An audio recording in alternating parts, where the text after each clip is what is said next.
الإسلام ديني ومحمدا رسول الله. بسم الله الرحمن الرحيم. السلام عليكم ورحمة الله وبركاته. الحمد لله رب العالمين، والصلاة والسلام على رسول الله الكريم نبينا وسيدنا محمد الأمين وعلى آله وصحبه أجمعين وبعد. Teman-teman, di antara menu ibadah Ramadan ada yang diwajibkan fardu, ada yang disunnahkan, dituntun untuk memberikan kelengkapan, kemuliaan yang bisa kita raih, sekaligus tambahan pahala yang mampu kita dapatkan. Di antara ibadah sunnah itu adalah ibadah yang dikerjakan di waktu sahar, waktu singkat menjelang fajar. Kurang lebih kisaran 15-30 menit menjelang fajar. Bilapun waktu subuh, misal saja ambil pasnya jam 4.30, maka waktu sahar tepat di pukul 4 menjelang ke waktu fajar. Segala aktivitas yang dikerjakan di waktu sahar dinamakan dengan sahur. Selama ini kita terfokus pada satu ibadah yang pernah juga kita kaji dengan sangat mendalam, yaitu makan yang dilakukan di waktu sahar, sehingga disebut dengan makan sahur. Tasahharu fa inna fis sahuri barakah. Demikian tegas Nabi SAW, makan sahurlah Anda, karena di dalam makan sahur yang benar itu terdapat banyak sekali keberkahan, banyak sekali tambahan-tambahan kebaikan. Pada titik ini, kita telah mengkaji dengan cukup detail insya Allah tentang makna sahar, tentang keberkahan di waktu sahur. Namun demikian, ada satu rahasia amalan yang kiranya jarang terungkap. Padahal amalan ini begitu penting. Bukan hanya dapat mengantarkan kita pada cinta Allah Subhanahu wa Ta'ala, pada keridhaan Allah Subhanahu wa Ta'ala, pada rahmat dan surganya Allah Subhanahu wa Ta'ala. Lebih dari itu, saat kita di dunia, amalan ini bahkan dapat menghadirkan beragam jenis kemudahan dalam berkehidupan. Baik itu rizki, kedamaian, ketenangan, hingga berbagai macam keringanan dalam beraktivitas dan solusi dari semua persoalan yang mungkin kita hadapi dalam berkehidupan. Teman-teman, amalan itu adalah istighfar. Amalan itu adalah istighfar. Di dalam Al-Quran ada beragam ayat yang kita dapat temukan yang menunjukkan amalan istighfar yang dikhususkan waktunya di waktu sahar. Jamak dari kata sahar adalah ashar. Kata ashar pertama kita temukan di antaranya dalam Al-Quran surah Ali Imran di ayat yang ke-17, ketika Allah Subhanahu wa Ta'ala menyifati kalangan orang takwa. Jadi di ayat 15-nya kita mendapatkan sifat-sifat orang takwa. Qul a'unabbi'ukum bi khairin min dzalikum lilladzina taqaw inda rabbihim.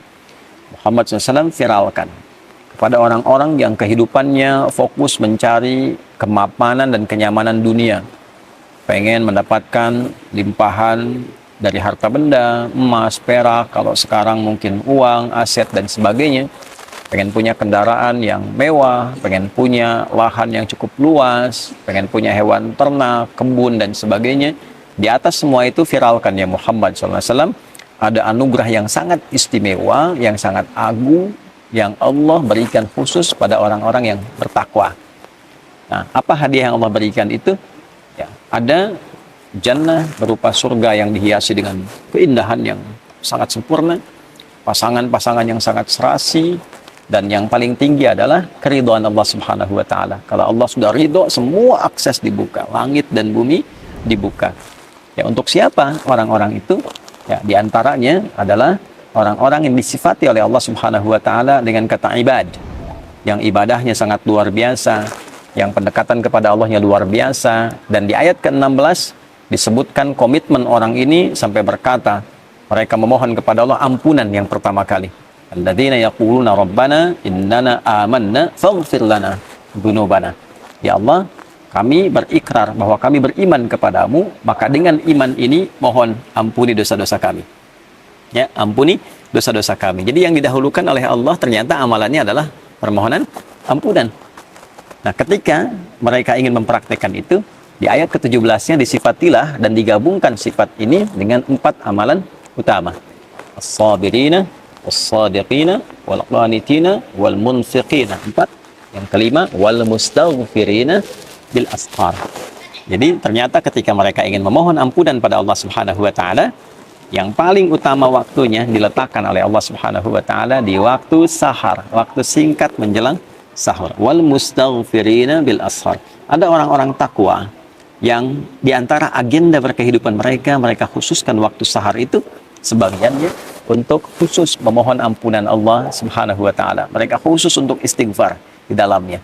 Ya, bukankah puasa melatih kita untuk dapat meningkatkan takwa? Bukankah puasa mengajak kita untuk menjadi pribadi yang lebih bertakwa? Nah, di antara menu takwa itu salah satunya adalah memperbanyak istighfar. Di antara waktu istighfar yang paling baik itu adalah di waktu sahar. Orang yang memperbanyak istighfar di waktu sahar, maka oleh Allah disejajarkan dan diberikan ia satu kesamaan. Bisa ditafsirkan juga, bisa mendapatkan limpahan karunia yang setara. Satu, dengan orang sabar. Artinya orang yang rajin istighfar juga saat bersamaan akan cenderung memiliki kesabaran yang luar biasa. Yang kedua, dengan qanitin. Pertama sabirin, kedua qanitin. Orang yang ibadahnya itu khusyuk. Orang yang rajin istighfar, orang yang menggerakkan istighfar dalam hidupnya, itu semakin menggerakkan kekhusyuan dalam ibadahnya. Jadi ada irisan antara kekhusyuan dengan istighfar. Semakin rajin istighfar, semakin dekat dengan Allah, semakin khusyuk ibadah. Kemudian juga lebih daripada itu, wassadiqin.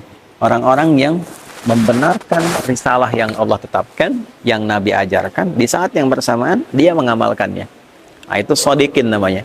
Dia yakin ketika Allah berfirman, misalnya, ya, waqimus sholat, tunaikan sholat. Dia yakin sholat itu ada kebaikan, kebenaran, saat yang bersamaan dia kerjakan juga. Karena ada orang yang paham Islam itu benar, Islam itu bagus, tapi tidak mau berislam. Ya. Ada orang yang paham sholat itu benar kok, mendekatkan diri pada Allah, tapi nggak sholat. Nah, ini tidak masuk dalam kategori shadiqin. Shadiqin itu yang membenarkan sekaligus mengamalkan. Kemudian setelah itu munfiqin, ya, yang gemar berinfak, gemar berinfak. Karena itu ada korelasi antara istighfar dengan peningkatan harta benda. Dan peningkatan harta benda yang diawali dengan istighfar nanti arahnya ibadah, bukan mewah. Bukan saya punya harta untuk membangun dunia, bukan. Ya, dunia itu akan ikut, tapi kemewahan yang didapatkan itu untuk mengisi ruang-ruang akhirat yang telah Allah siapkan untuk kita. Itulah sebabnya kalau kita ngaji di Quran surah Nuh misalnya ayat 10, ya, maka kita dapatkan faqultu astaghfiru rabbakum innahu kana ghaffara. Ya, Nabi Nuh mengatakan, saya menyampaikan pada umatku, kalian banyakin istighfar. Kalau sudah banyak istighfar, Allah punya sifat memberikan ampunan bagi hamba yang senang istighfar. Sifatnya disebut Ghaffar. Kalau Allah sudah berikan ampunan, apa yang terjadi? Yursilis samaa'a 'alaikum bidrara wa yumdidkum bi amwalin wa banina. Ya. Jadi Allah akan kirimkan, curahkan banyak rahmat. Yang kering, tandus, hujan dikirimkan supaya gembur kembali. Jadi kalau ada yang tandus, yang kering, tidak berkembang, nah salah satu amalan zikirnya dalam Quran tuh banyak istighfar. Tobat semua penduduk, minta ampun sama Allah, nanti Allah turunkan hujan. Ya, makanya di antara istisqa itu kan ada kaitan dengan istighfar. Kemudian wa yumdidkum bi amwal wa banin, harta oleh Allah dilimpahkan, keturunan oleh Allah disejahterakan. Karena kalau sudah istighfarnya bagus, dekat dengan Allah, dinilai pandai mengelola kehidupan. Harta dititipkan, berapapun banyaknya pasti benar. Digunakan ibadah, gunakan infak. Ya. Nah, makanya kalau ada orang diuji oleh Allah, ingat itu ujian loh, dihisab. Ya. Diuji dengan kekayaan, nah, itu bukan untuk menaikkan dan mengupdate status secara sosial. Bukan kebanggaan dulu yang dibawa, kaya nih, bisa mengatur ini, itu. Tidak. Sama saja dengan titipan ilmu, titipan tenaga, kedudukan, itu modal untuk ibadah, instrumen ibadah. Kalau dengan ditambah belum dekat, ditambah belum bisa ibadah, nanti mesti hati-hati, ya. Nanti bisa berganti menjadi istidraj, itu bahaya. Ya, penambahan harta yang tidak mampu mendekatkan diri kepada Allah. Jadi istighfar itu kalau benar dikerjakan memudahkan datangnya rezeki. Ya, mensejahterakan keluarga, wa anhar, punya aset yang baik-baik. Nah, maksudnya apa? Kalau sudah bisa itu, kembali ke Ali Imran tadi, wal munfiqin, dia bisa infak dengan itu. Ya. Jadi istighfar yang kita kerjakan ternyata mendekatkan kita pada rahmat Allah, ampunan Allah, mendapatkan kemewahan hidup di dunia, mendamaikan suasana hati. Dan dikerjakannya kapan? Ya, bil ashar. di waktu-waktu sahar. Kalau kita dapatkan itu di Quran surah ke-51 misalnya, ayat 18. Itu kan rangkaian dari 15 ke 18. 15-nya menunjuk amalan orang takwa. Innal muttaqina fi jannatin wa 'uyun, akhidina ma atahum rabbuhum, ya innahum kanu qabla dzalika muhsinin. Kanu qalila minal laili ma yahja'un sampai 17. 18-nya wabil asharihum yastaghfirun. Sungguh kata Allah, ada orang takwa yang saat ke akhirat itu nanti tempatnya dia berada di taman surga yang indah sekali. Ya, mereka itu orang-orang ihsan saat di dunia. Ihsan itu menjadikan semua kegiatan sebagai ibadah. Di hadis Muslim nomor hadis ke-8, "Anta'budallaha ka'annaka tarah, fa in lam takun tarahu fa innahu yarah." Engkau menjadikan semua kegiatan sebagai ibadah karena Allah. Makannya ibadah, minumnya ibadah, kan?